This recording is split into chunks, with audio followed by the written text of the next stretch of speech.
Richard Wilks. This is Welcome to my studio, and I do mobile contraptions for Burning Man. All right, so I'm always fascinated with artists, and the main question that I like to ask is, what made you decide that you wanted to basically do this? You know, like you have mobile contraptions.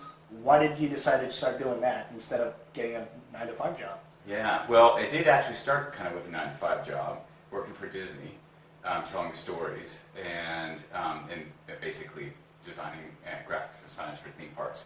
And it evolved actually when I got turned on to Burning Man 10 years ago. And I went out once and just realized it's such a massive space, and realized that the next time I came back that I wanted to do something that got me, you know, over the playa to different events with my buddies. And so I came back with a mobile contraption called the Evotrope. You mentioned that you used to work for Disney and everything like that. Was that particular training essential to the art that you're making? Again, telling stories, Disney, that's what we did there. And that's actually, I stopped working at Disney and started my own business and did a lot of exhibit design work. So again, telling stories in a three-dimensional space. Then when I got turned on to Burning Man, that was just a much bigger three-dimensional space. I love immersing people into a different kind of mindset, and I think to take them on a journey like that and bring them on board to something I built, or take them somewhere. That's really been my path.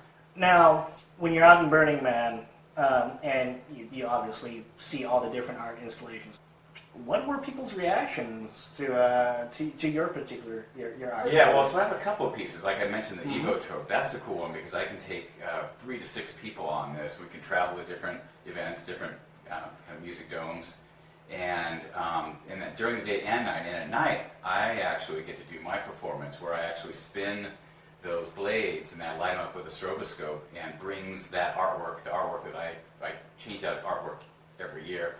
Brings that artwork to life with the use of that stroboscope and sync up with whatever music's going off. I'll bring my own music in, or whatever the DJ is. Yeah, like, okay, let me try to work with that. We'll pull up. So it's a fun contraption to pull up with.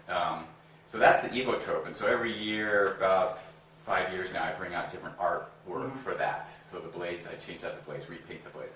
The Aquatrope, that silver piece that you've seen, that really is a single person vehicle. It's something I draw. I ride to different events, and it actually has a theme about water. And so I was very fascinated with water and how it's funny out in the desert too.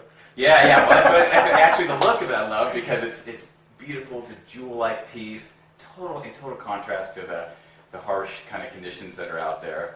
So I definitely thought about that when I was designing. I wanted something to catch your eye and actually just reflect the environment's, very shiny. But the main concept behind it is water and relating to water, connecting to water. I wanted to share that story, and so there are 8 different discs on there that have a different theme about water. And so it took me about 3 years to make that. A lot of research, and then designing each disc and art panel and putting it all together and doing all the engineering it's a pretty heavy piece. And speaking of that, obviously you're not going to be able to go to any auto shop and have pieces like that. How do you make that? How does that come together? Do you have your own workshop? Yeah, I use a full range of technology, so I can send pieces out and have a water jet cut. I actually have an off-site studio where I can weld and do all my own welding and plasma cutting and pieces I can send out and design them, send out the drawings, and somebody else will machine them for me if it gets really pretty custom. But a lot of the work on all my pieces I do myself. I really enjoy that process. So you design everything, and then you also are a big portion of how it's made. Yeah. Sometimes I'll just get a rough sketch going, and then I'll just start building. Other times, because of my career, I'll do some pretty detailed drawings to kind of figure it out in the system, the computer, and then have some various pieces fabricated, and then ultimately bring it all together before it's go time. Have you ever had it where you've had like this massive collection of pieces, and you just find out the last minute that like certain things don't work? Now you're stuck with extra parts that you're like, oh, what do I do with this? I got a few extra parts. A lot of times what happens, it's more in the mechanical part of it. Motors that maybe were too big or not powerful enough, or I didn't gear them properly.